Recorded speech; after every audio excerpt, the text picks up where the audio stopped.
then I'll use the microphone. So thank you very much for inviting me here.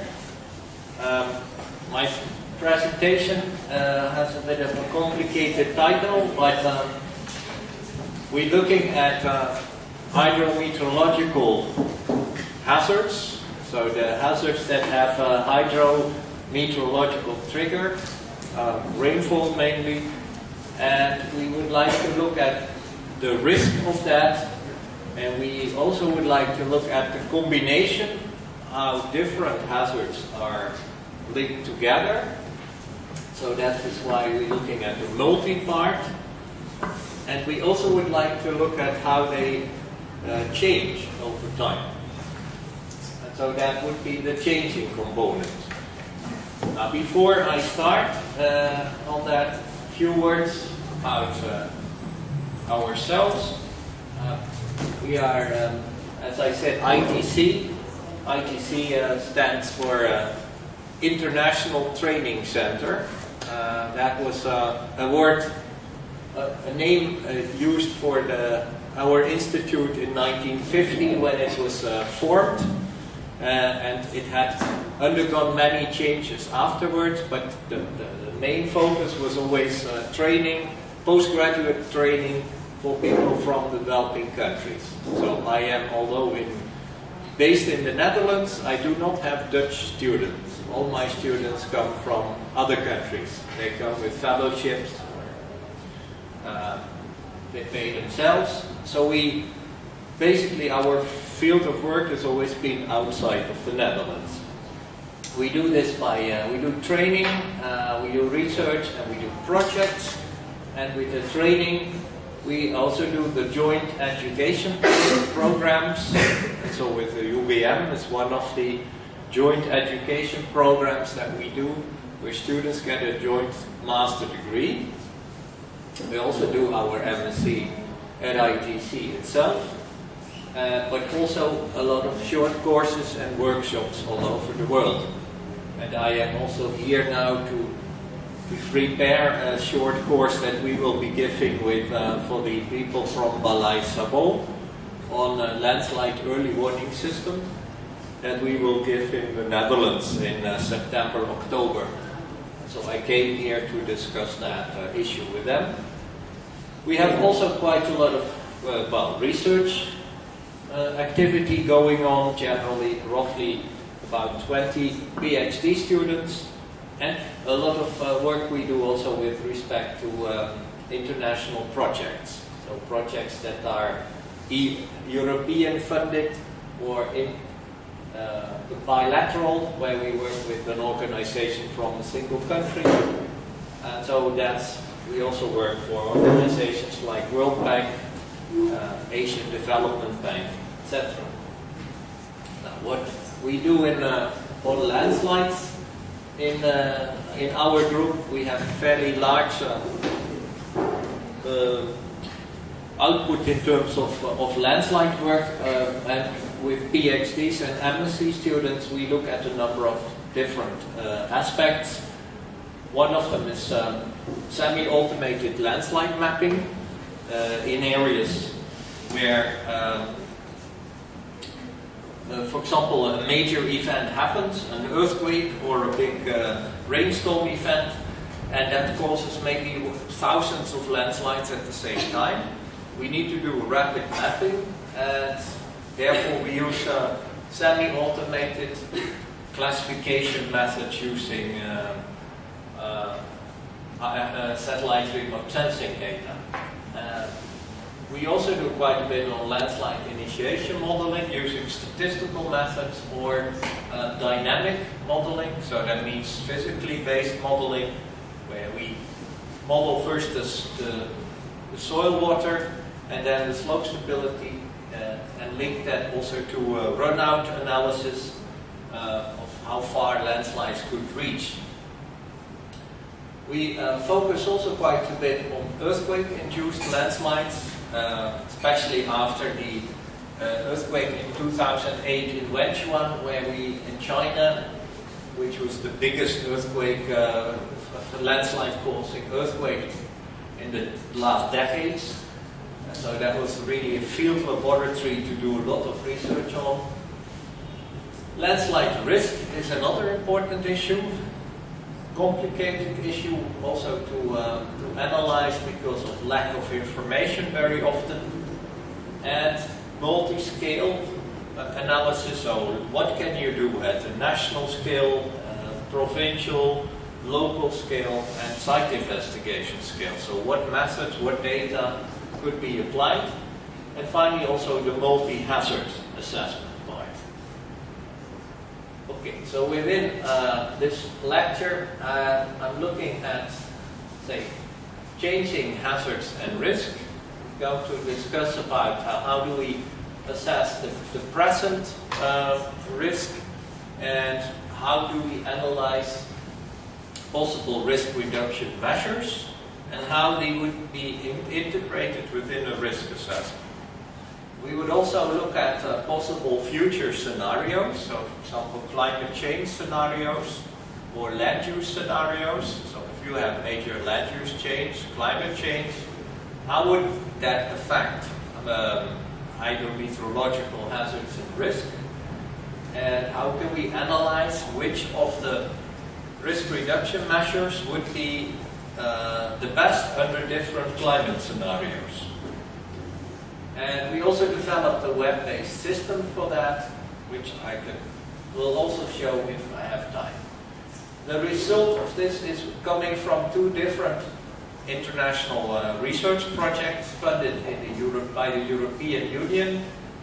One is called Changes, which was basically a network of 12 PhD students plus 6 programmers that work together on analyzing how hydrometeorological risk will change in the future. And the other project was more remote sensing based, and that looked also at hazard and risk assessment.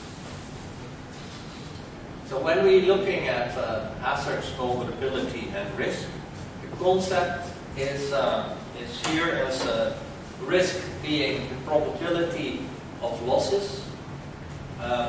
So the chance of losses, estimated losses for a given time period and a given area. And in order to analyze that, we would need to look at the 3 individual components: hazards, vulnerability, and elements at risk. So the hazard part has a number of different characteristics. There is the temporal aspect of the hazards.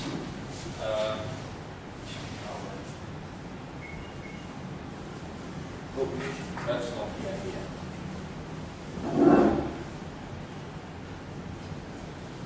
Just trying to see where the pointer is. Yeah, the temporal probability of the hazard scenario. The hazard type, the duration, the onset type are important, but most importantly also is for each temporal scenario we have an intensity map which indicates the measured quantity of a hazard, say being a water height for flooding, but for landslides it could be displacement velocity or it could be impact pressure, and we have that for different return periods. So we have a series of hazard scenarios that we would use later in the vulnerability assessment. So on the other side we have elements at risk, so we have buildings, population, land use, roads, things like that. They are quantified in terms of the number. You can say how many people are there, how many buildings, or express them in economic values as well. And their typology, and then for each of the types of elements at risk, we generate vulnerability curves that would relate the intensity of the hazard to the degree of damage.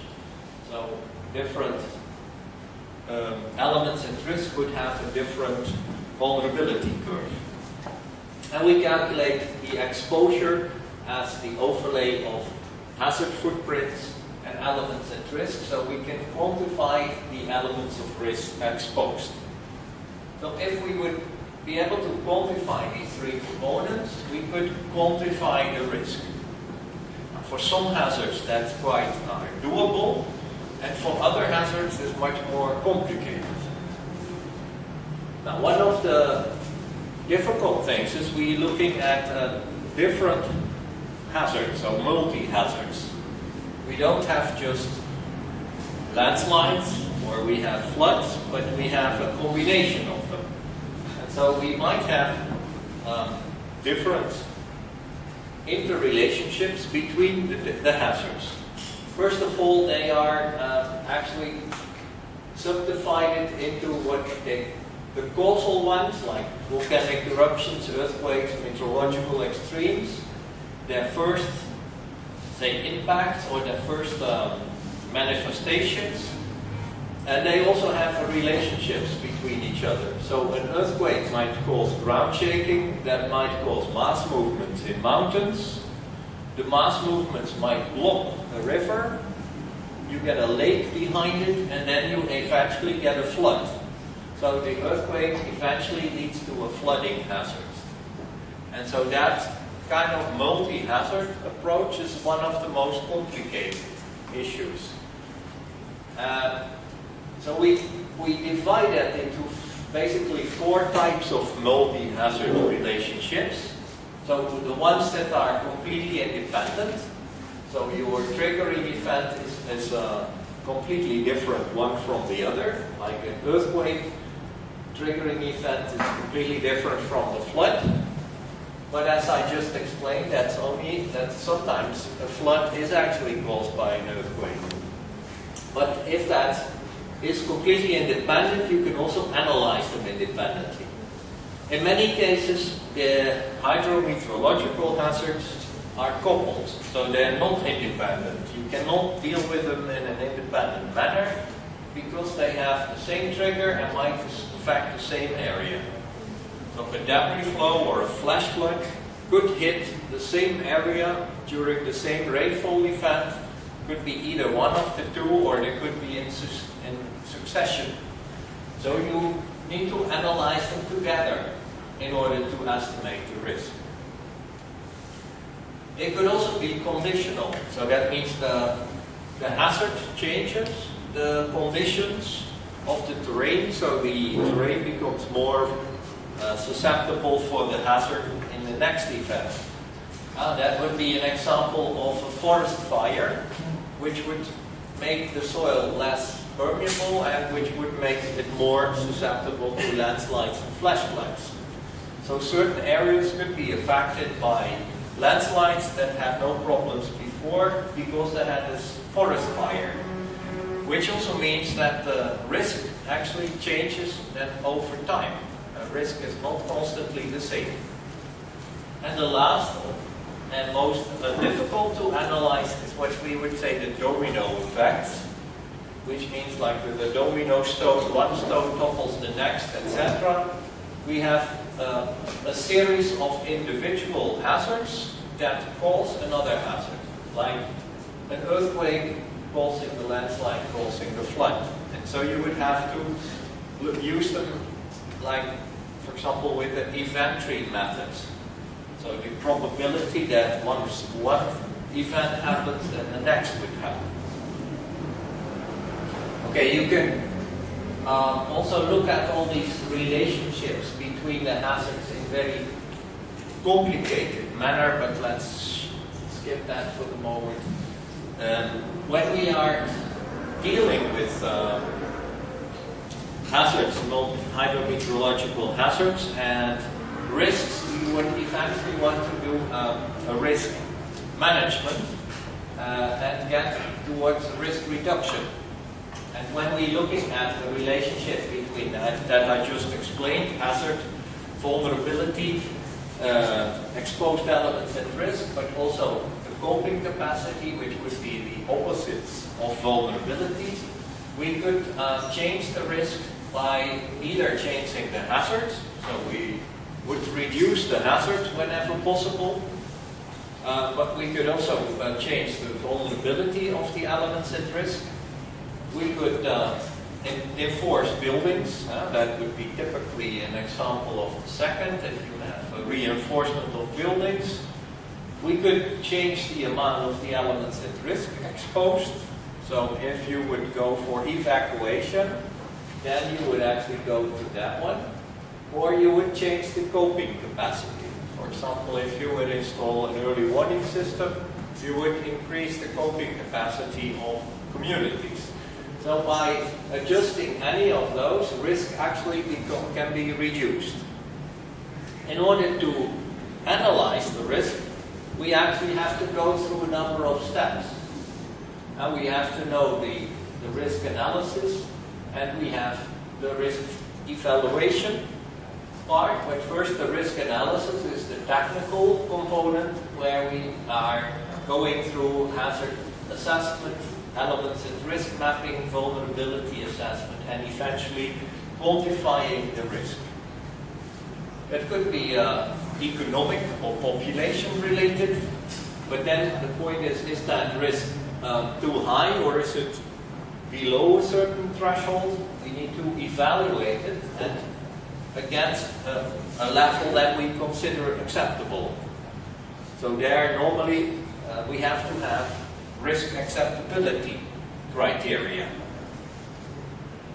If that is considered to be too high, we select our risk reduction measures, structural, non-structural, the combination of those, and we design a number of alternatives and see which of these alternatives would be the best.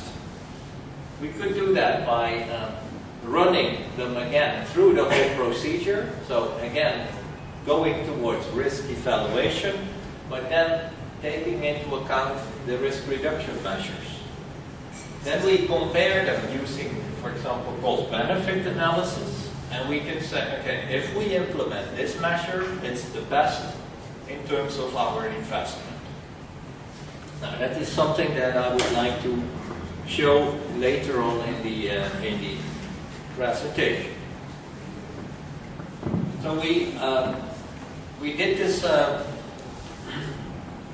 type of concept also in the project that we developed a spatial decision support system, which actually allows people to make these decisions on which risk reduction alternatives would be best to implement. And it has technical modules, so related to the data input and the loss estimation.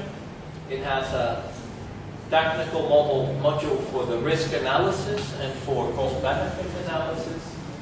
And it has decision support modules where you can define your risk reduction alternatives or also your future scenarios. And eventually also the comparison of these alternatives and scenarios is done through a multi-criteria evaluation. So basically, if we analyze using that system or using the methodology, which you could also do in a GIS-based environment, you start with analyzing the current level of the risk. So what's the risk now? And so we deal with first the stakeholders. So who wants to analyze the risk? Are these local authorities? Is it the road authority? Maybe railroads? It depends. Who is the organization asking for the risk assessment? They are within a legal framework, and they could be in different types of environments. Normally, they would not carry out all the data analysis themselves. They would hire maybe the university or a technical institution to do this type of work for them. And so they would issue a hazard modeling, maybe by one organization doing flooding and another organization doing the landslides. And a third might actually collect the element at risk data. So where are my houses? How do I represent population within an area? And how do I represent physical and social vulnerability? Then the data, these are the input data that are used for the risk modeling. So you can do exposure analysis, a vulnerability or a risk analysis. You get the outputs, and then you get into the risk evaluation phase. You have your risk acceptability criteria, you have your risk perception, and eventually the communication between the different stakeholders on the level of risk. And so based on that, you could decide, okay, do we continue and actually start planning risk reduction alternatives, or is that not required? So in that phase of the risk assessment, we have a number of different building blocks. So you start at the top with your input data. The yellow is the hazard-related ones, so susceptibility or hazard assessments. Then we have the exposure and vulnerability parts in blue, and in red are all the risk assessment components. So the top part here deals with, okay, we need input data to do the risk assessment, and this is one of the most limiting aspects. So if we don't have enough data here, we might not be able to go all the way down through the risk chain. We need, first of all, a good information on hazards. So hazard inventories, what has happened before, is crucial. Give landslide inventories, flood maps. So what happened before and when did it happen and where? So databases should be made for these inventories. Same for triggering factors. So having information about earthquake catalogs, rainfall records, etc. These are generally integrated to go towards a magnitude frequency analysis. On the other hand, we need our environmental factors that could be more static or dynamic. Static are those that do not change very often, and dynamic, the ones that have a very strong temporal change. So land use could be something that changes every year, and slope hydrology is something that might change from minute to minute or hour to hour. And so if we want to capture that, we have to include also the temporal modeling component. Then, of course, finally, our elements at risk. So how do we capture the buildings? How do we capture the population? Do we use, for example, a single population value? Or do we also calculate population risk, for example, in the daytime-nighttime scenario? So you have a fluctuation in the number of people over a certain period of time. Then the other section is where we do the actual hazard assessment, which is generally subdivided into susceptibility modeling and hazard modeling. And susceptibility would be indicating spatially the likelihood of occurrence, so both for initiating hazard events as well as the spreading. Most of the hazard types, they have an initiation analysis and separately a spread analysis. For example, with flooding, it would be a hydrological analysis and a hydraulic modeling, or with landslides, initiation, runout, for example. Then the hazard part is where we try to link it with probability. So we have a spatial temporal probability that we are trying to characterize the susceptibility zones with, and intensity probability. So the degree of ground shaking, water height, things like that. What's the fact of how good we are able to represent these probabilities will determine also whether we are able to go towards the quantitative risk phase or eventually only in the qualitative one.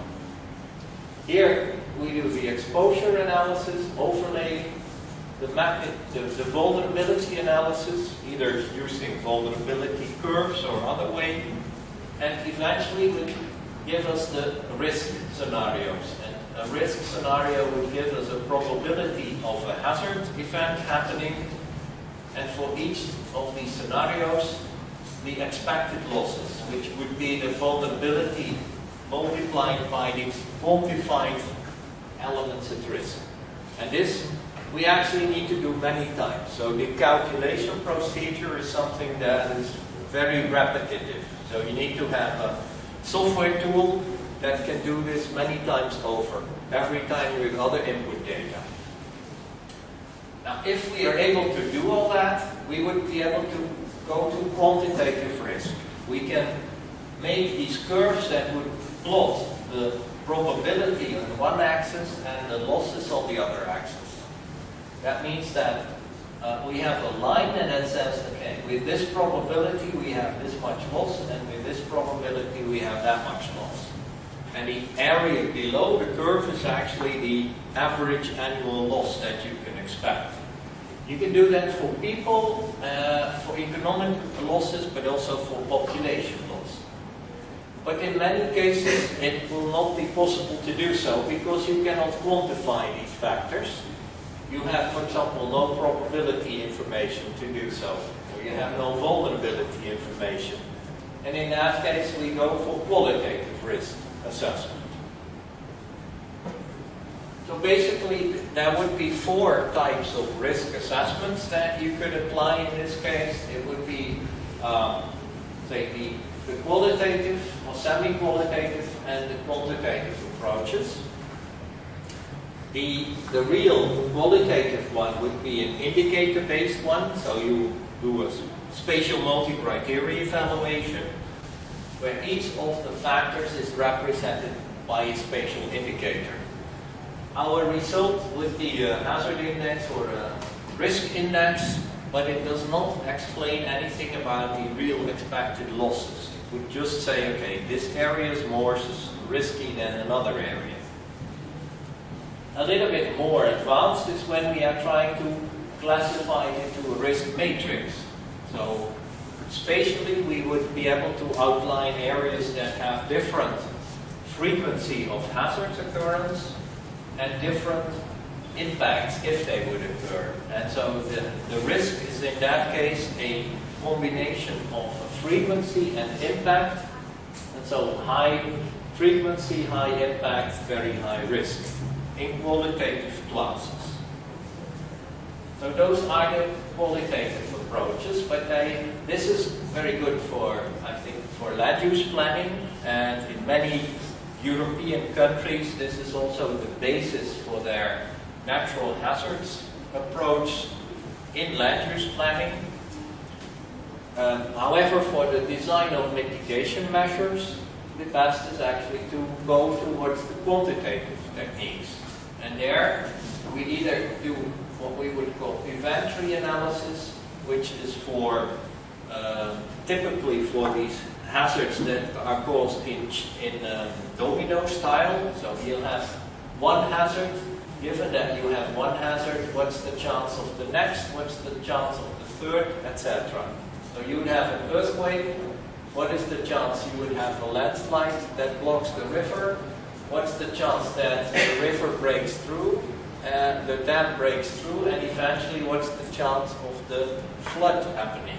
And that is so a number of individual probabilities that might happen. That is very site-specific, I would say.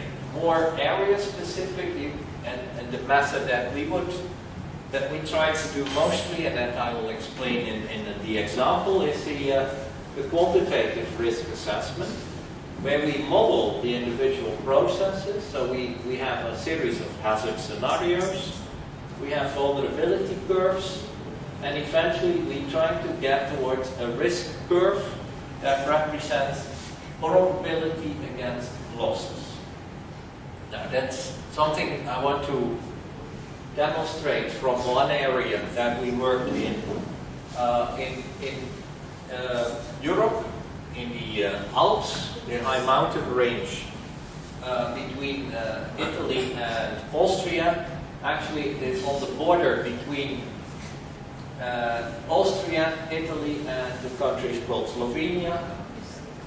A river valley with very steep side slopes, and this area was very severely affected in a number of events. One of the big events was in 2003 with 400 millimeters of rain in 12 hours. very large event, causing lots of hazards, flash floods, debris flows, and erosion.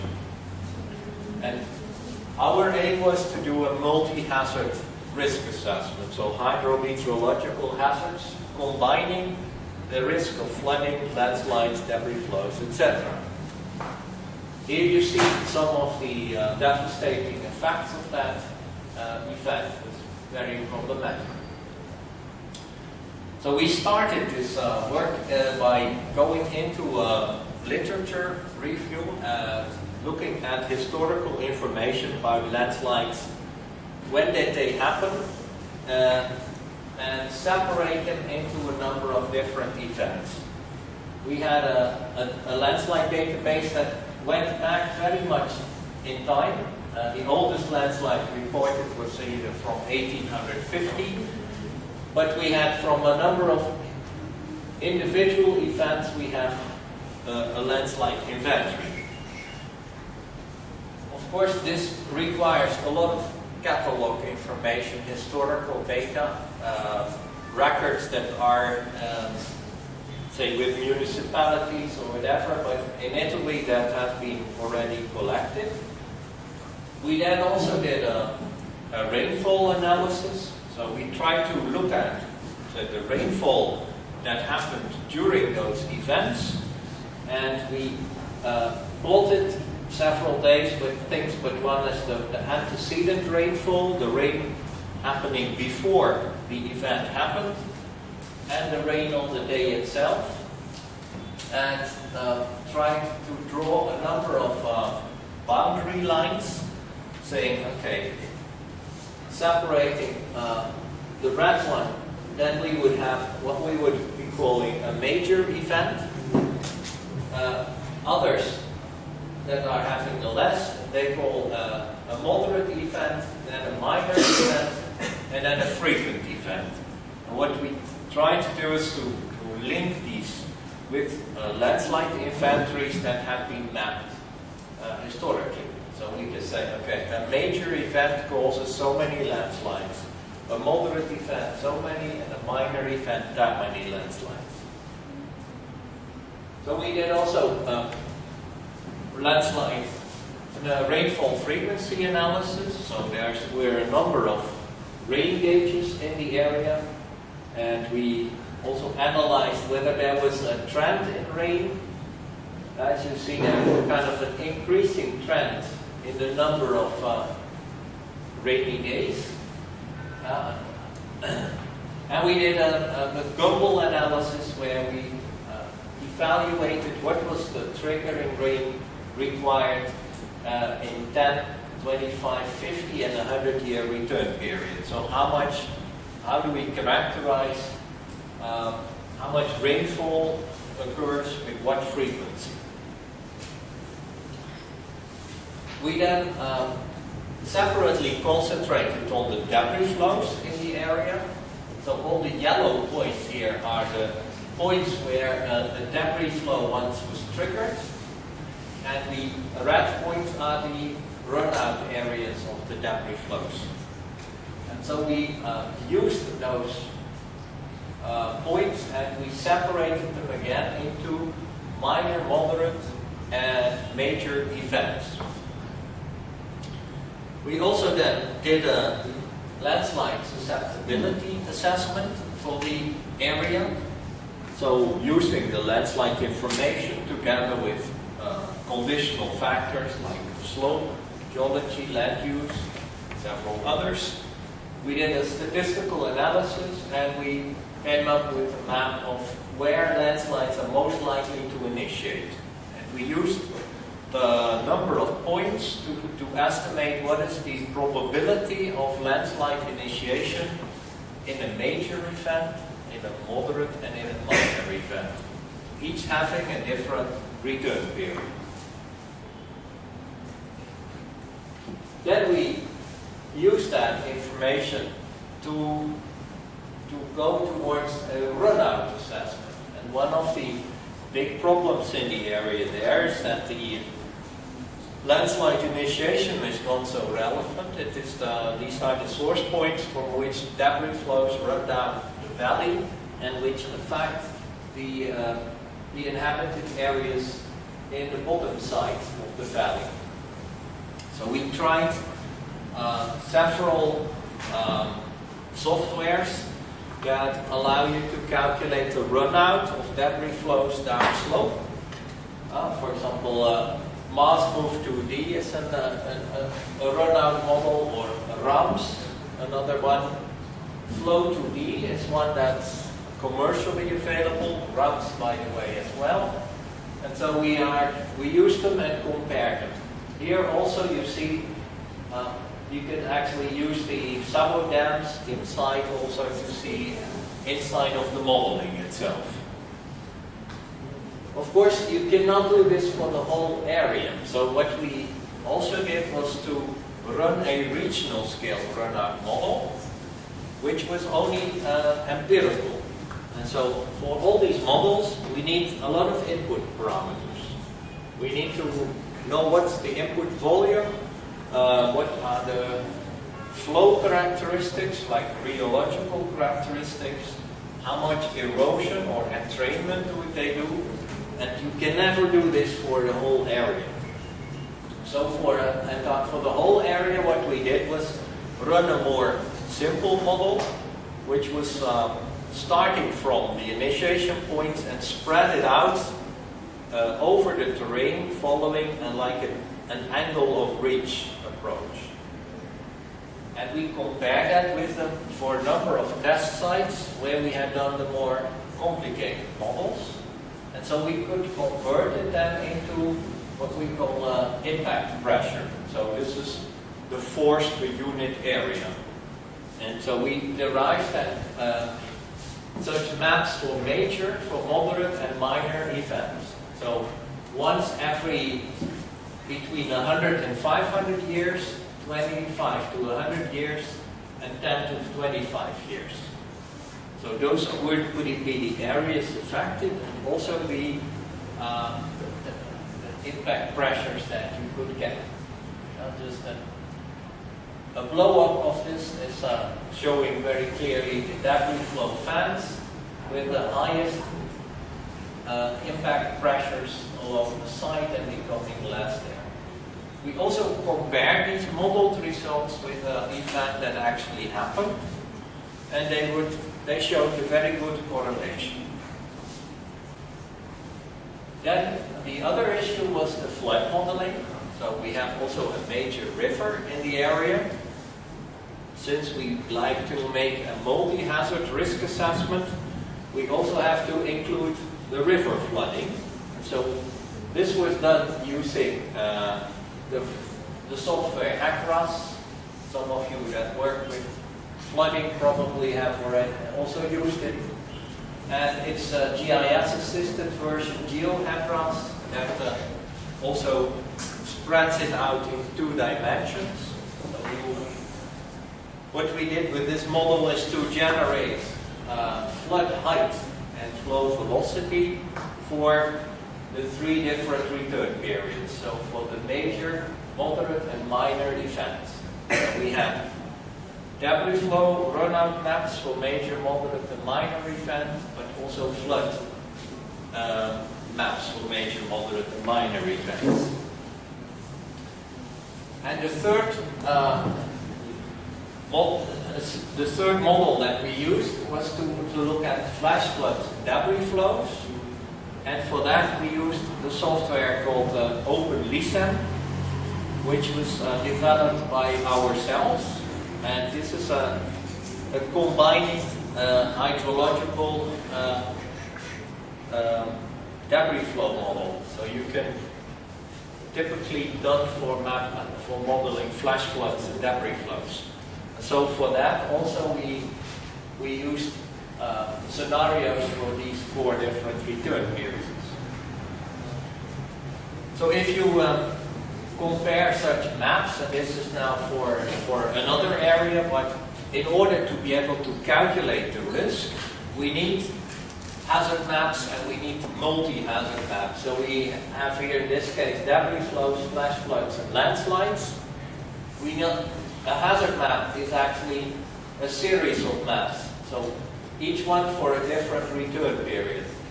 So we have, for example, debris flow impact pressure for 20, for 50, and 100 years.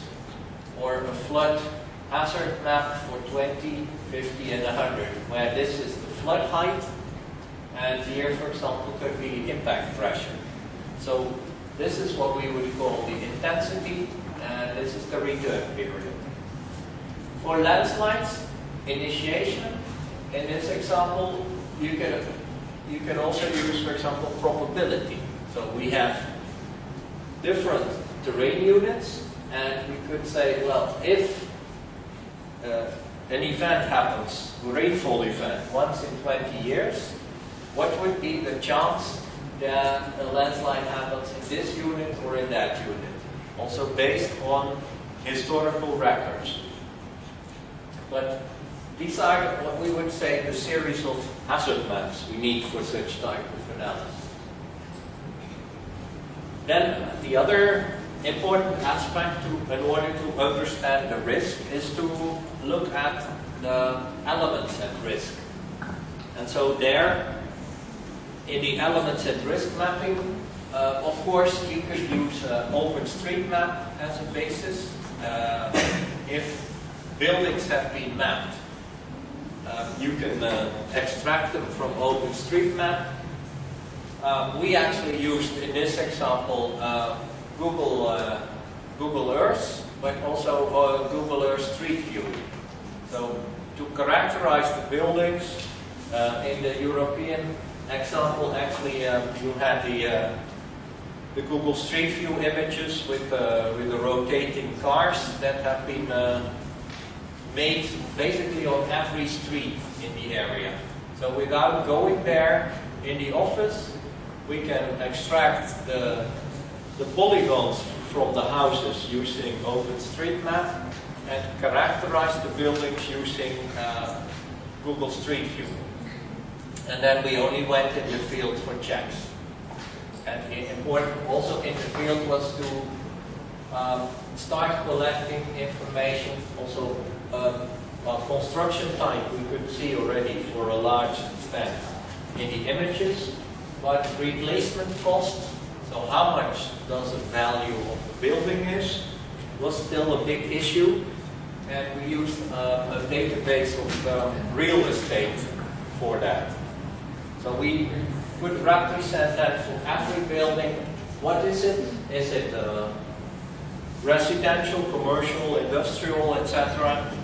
What is its construction type? And what is the building value? Why do we need construction type?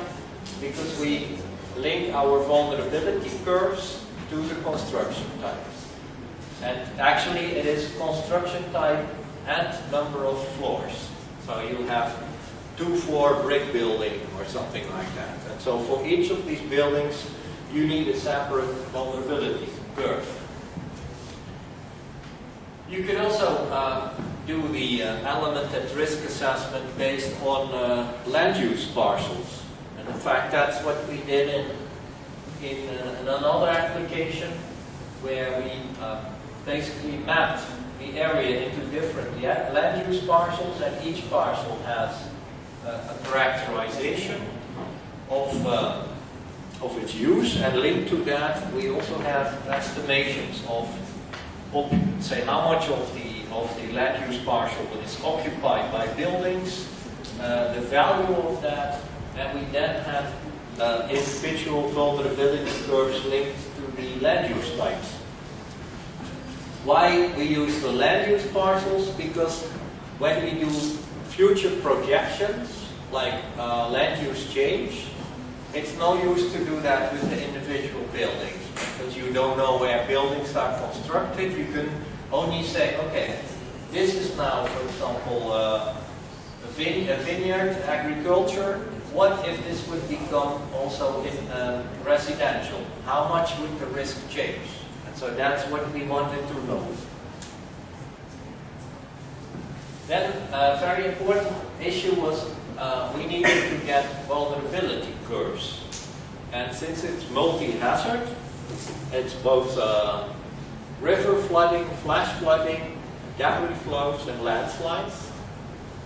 And we would have all these different types, so you need many different vulnerability curves. And this is always still the big issue in this hazard assessment and risk assessment work, because they are not available generally in the literature. So partly we use what's available in the literature, and partly also we constructed them ourselves. Normally you make a vulnerability curve in this way. There had been a disaster event, a flood for example, and you do a detailed survey. You map all the buildings with the water height affected and also the damage. So every point represents a damaged building. And the green curve is just a regression line. So on average, all the buildings would have this much of damage with this much of water. And of course they have a large uncertainty in there. Now, so for that we developed vulnerability curves for our study area. Doing this for impact pressure, for water depths, etc. At the end, we also need an administrative unit map in GIS in order to be able to represent the risk per administrative unit. We don't want to calculate the risk for every land parcel, because the decision is then basically taken by administrative unit and not by individual parcel or individual house. So this explains a bit how we then did the risk calculation. So these are our hazard scenarios, our runout maps, for example, schematically, from low to high intensity and for 3 different return periods. Then our element at risk, so buildings or land parcels, with a classification of their costs. We do an overlay here, and we get exposed buildings with their intensities. For each building we can calculate what is the intensity. We can put the intensity into the vulnerability curve, and we read what is the vulnerability. Then we multiply that with the cost, and we do that for all the buildings. And then for each of these 3 scenarios, A, B, and C, we can plot a point. So A is once every 10 years. So the probability is 0.1.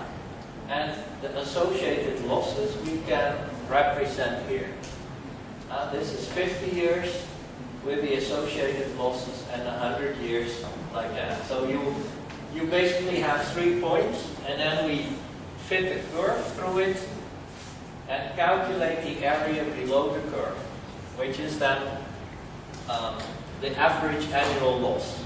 So any of these events, it could also have a return period of 200, of 150 years, etc. You don't know. So you have to look at all possible relations of probability against losses. We also tried to incorporate the uncertainty in there. So instead of having single maps, you could also work with averages, standard deviations, and also with the vulnerability curve being instead one line, it has a uncertainty level. And then instead of having a single vulnerability curve, we could actually have like the maximum loss and the minimum loss. By taking the most negative values here, it would plot us the highest loss given the same period, and we get this point. And if we would have the lowest return period, we would get this point.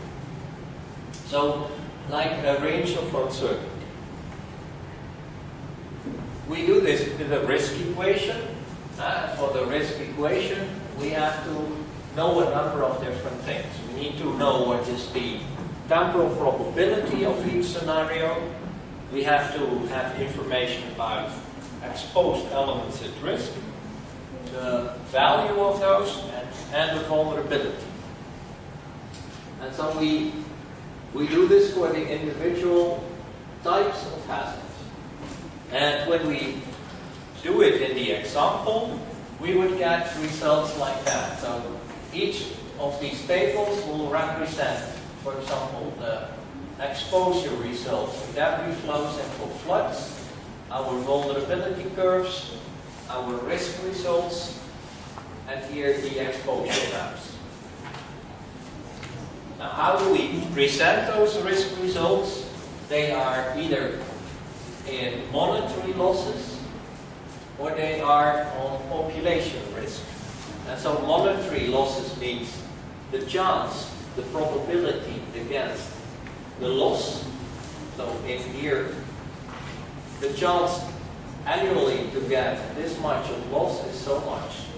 And so the curve represents the annualized risk, for example, for flash floods, debris flows, landslides, or in an example we had also tsunamis. And so the right side is the population risk. So you have number of casualties and the chance of casualties. Only thing is here you have these lines, and these are the threshold lines. So if the risk is higher than the threshold line, it is in the UK, for example, if this is the UK threshold, not acceptable risk. So it is should be reduced. And of course, I don't know, I think Indonesia does not have, does Indonesia have risk thresholds accepted? No, I think not. So this is an issue. If you don't have risk thresholds, you have nothing to say, okay, it's too high or too low. It's just saying, well, something that you consider yourself, basically. But not as a nationally. Okay, this was when we calculate the current risk. But now we said, okay, this risk is it's much too high. So let us see how we can reduce the risk. And we want to find out the number of what we would call risk reduction alternatives. So how can we reduce the risk? We can build sub dams, we can evacuate people, we can reforestation, we can have many different options. But first we discuss with the stakeholders what would be the most logical ones.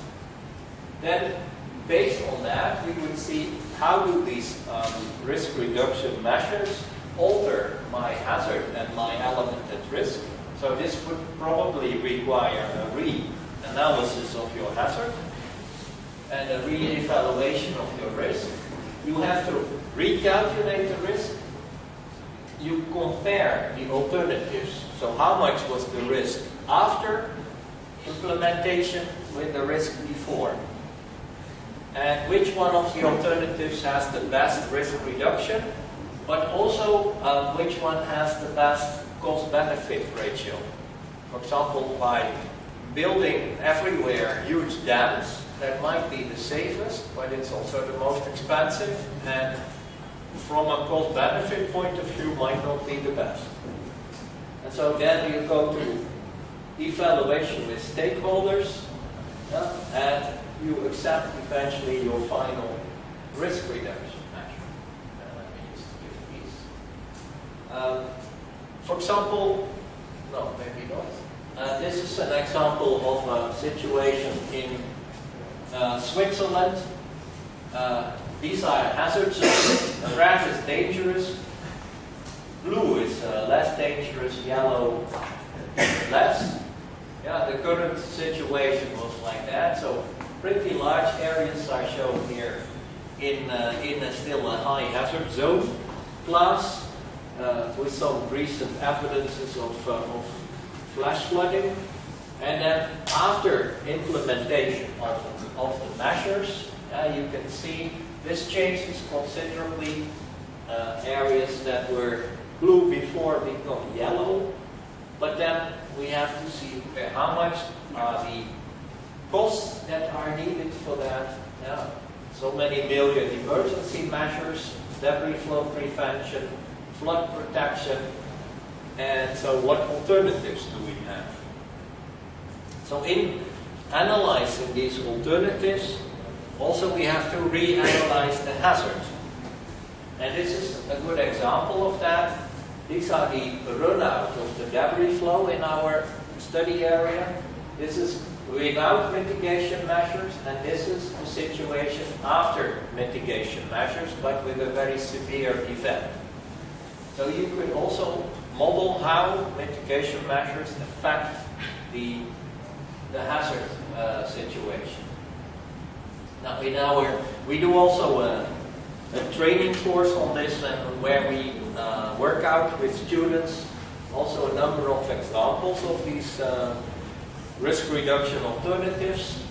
For example, 3, one is engineering solutions, the second is more ecosystem-based solutions, so ecological solutions, and the third is the relocation solution.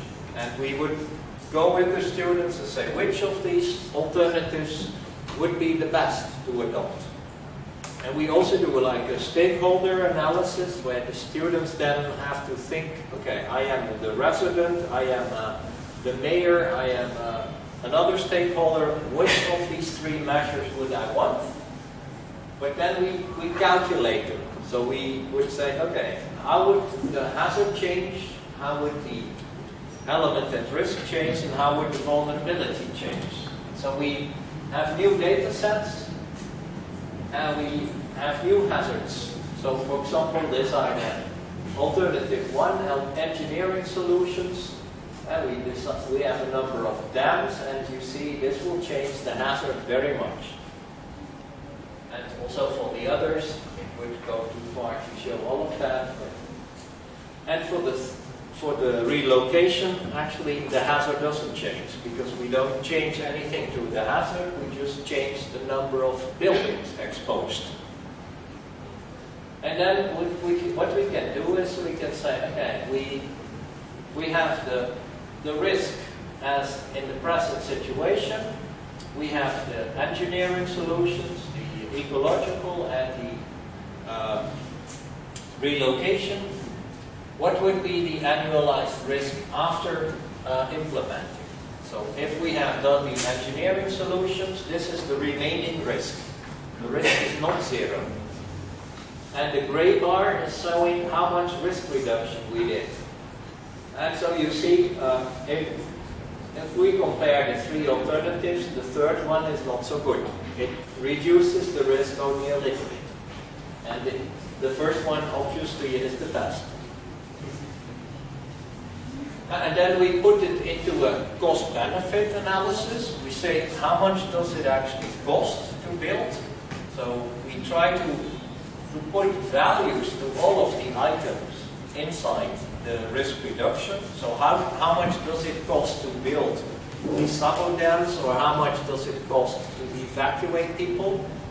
And we put it as a cost part and the risk reduction as the benefit part.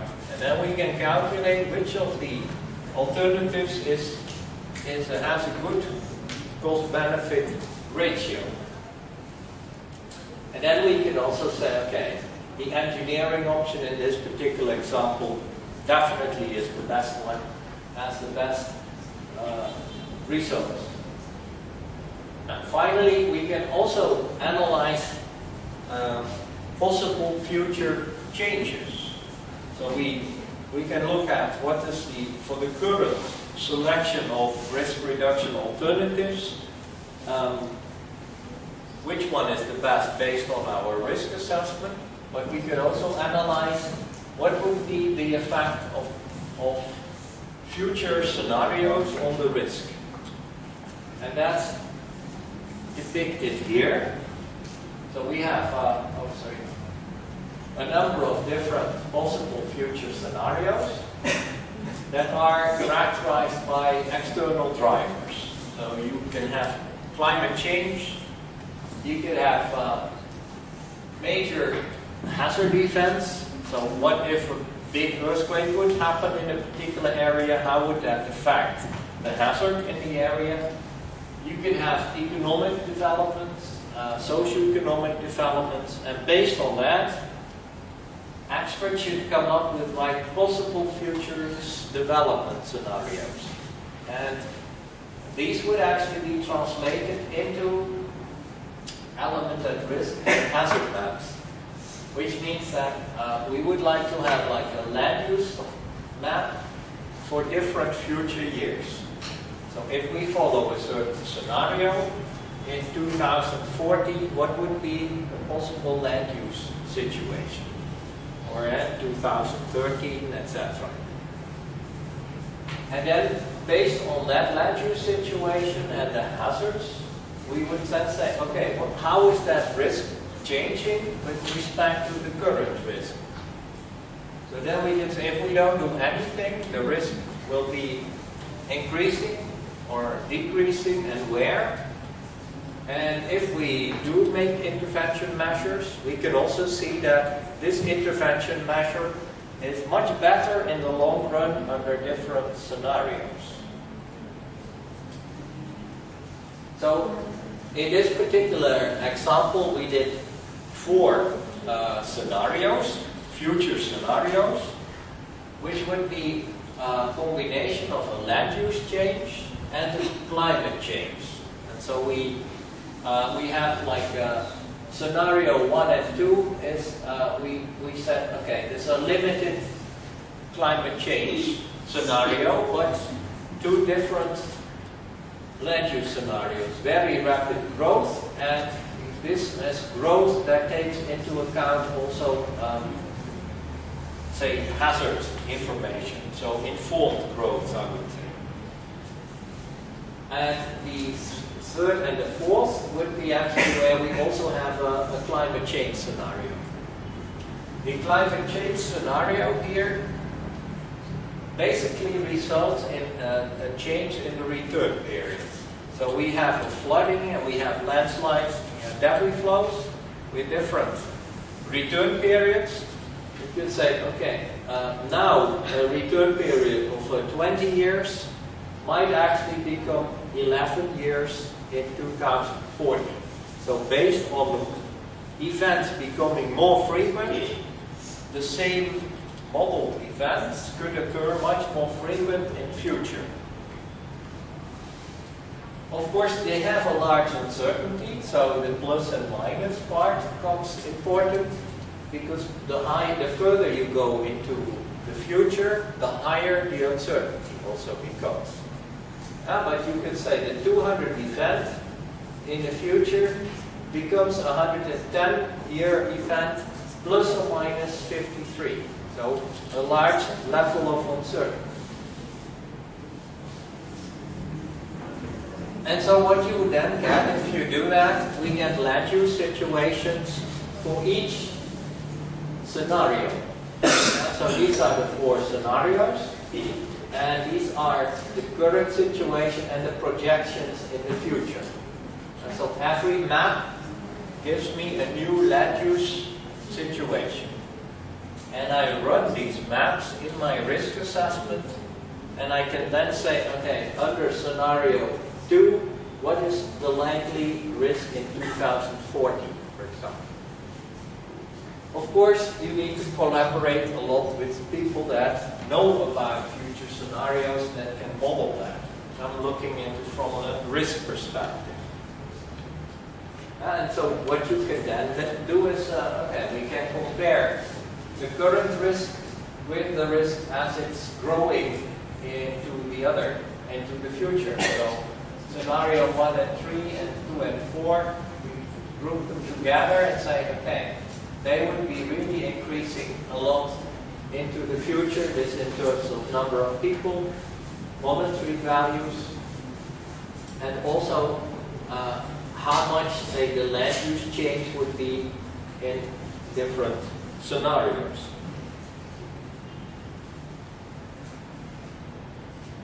Okay, that's what to say. And then we can also say how much does the risk change over time. So this is our current risk. And in 2020, 30, and 40, this would be the risks under these 4 different scenarios.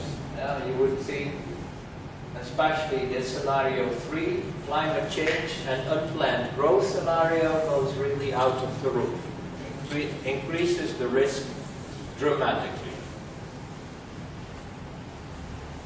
Now, what you finally could also do is to combine the future climate, the future scenarios, with the planning of your risk reduction measures.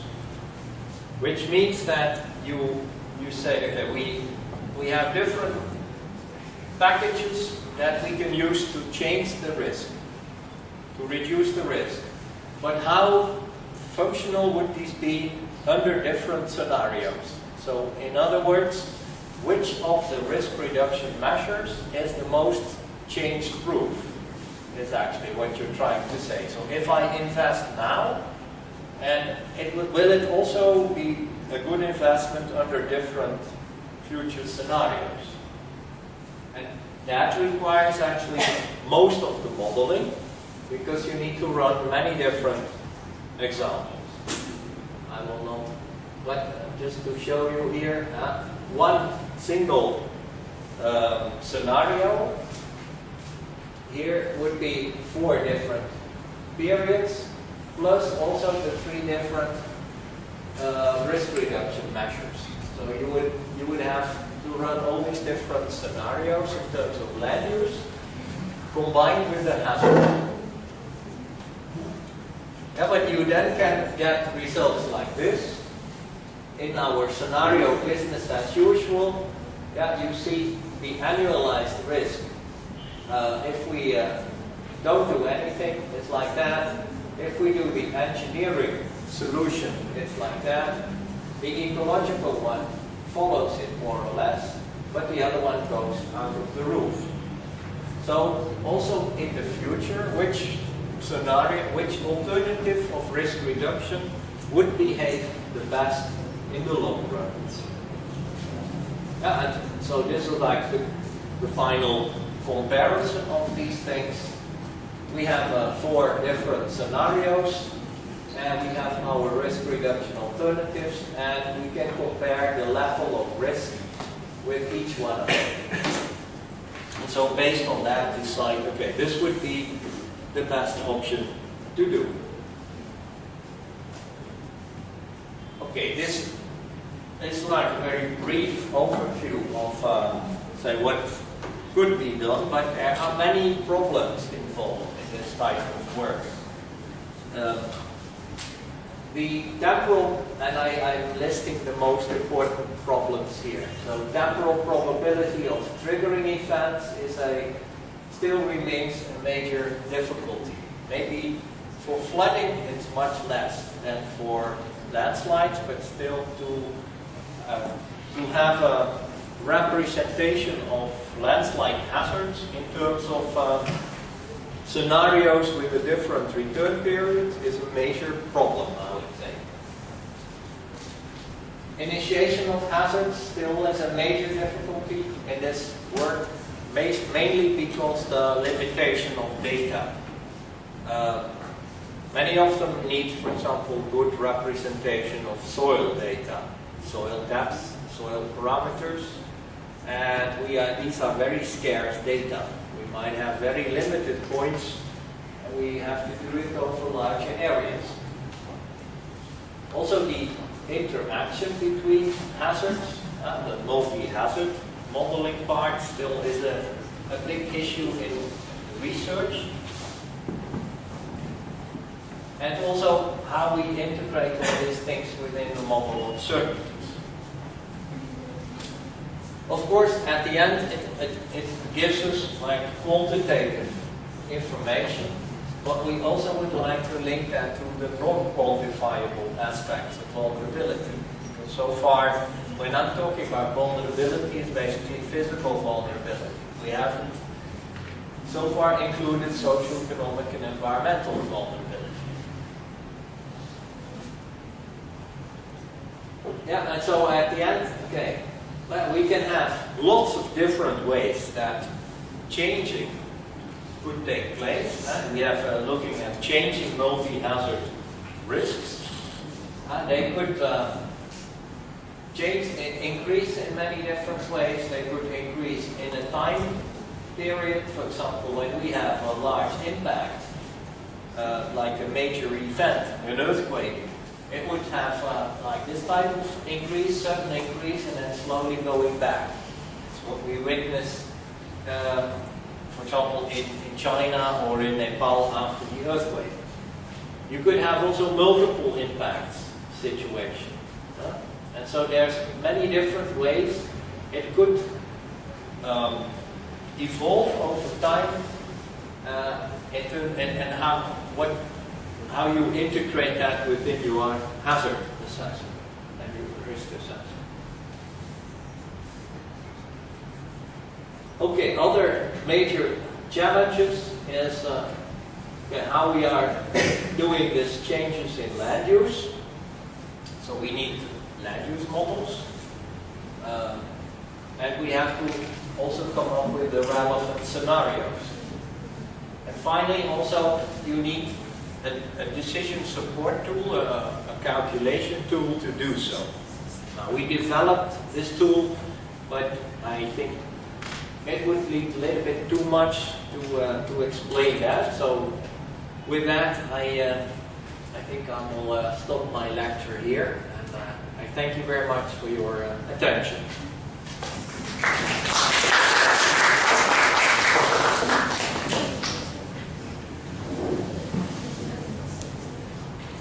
Maybe if there are some questions, I'm happy to answer your questions.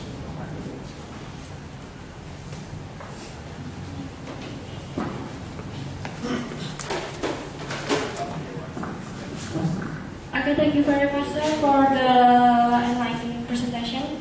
And is there any question for anybody? Yeah?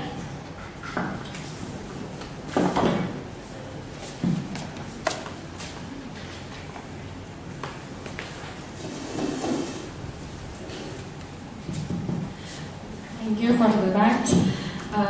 Sir, may I ask you for how to know the accuracy of the hazard modeling, that's mapping modeling? How to know, is there any way to know the accuracy of that modeling by time period, 10 years, 20 years?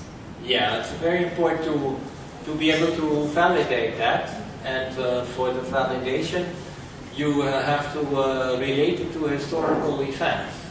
Say. So what you would try to collect this information from past events and relate that also to the return period in which it was happening. So for example, for a flood event, you have done a flood model for with a discharge that happens once every 20 years, and that you have also a historical flood that has happened in 10 years ago or something, and you then analyze, is that happening under the same conditions, is that the same return period, and then you can compare your model results. Same as I think for landslides as well. If you would have like a rainfall scenario, so there's a rainstorm, and you measure the rainfall amounts, and you do your frequency analysis, and this rain in this particular area is happening once every 25 years.